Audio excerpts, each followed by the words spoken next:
Cet essai Terrena a pour but de mesurer sur les longs termes les impacts économiques des différentes pratiques de fertilisation des agriculteurs.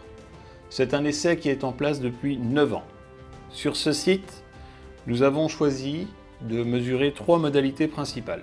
La première, parcelles qui sont conduites uniquement avec des apports d'azote. L'autre modalité, des parcelles qui sont en impasse d'apport de phosphore et de potasse. Et enfin, des parcelles où on a suivi le conseil de Fertiliosol avec des apports raisonnés en soufre, azote, phosphore et magnésie.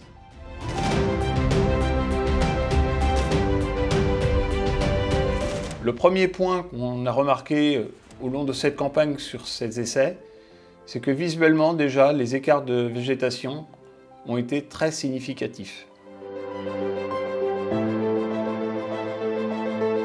Il faut savoir que sur ce secteur et dans ce type de sol, le potentiel de rendement est proche des 80-85 quintaux.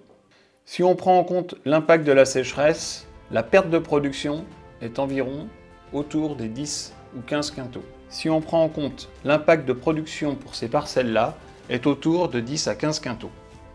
Les constats que l'on a faits, c'est que les écarts de pratique de fertilisation sont venus aggraver les conséquences de cette sécheresse. L'impact sur le rendement de la sous-fertilisation a même été pire que l'impact dû à la sécheresse. L'enseignement de ces résultats, c'est que le suivi des conseils de l'outil de plante fumure Fertiliosol permet d'améliorer la fertilité des sols et la conséquence directe, c'est d'améliorer la résilience des cultures face aux dérèglements climatiques et en particulier les sécheresses.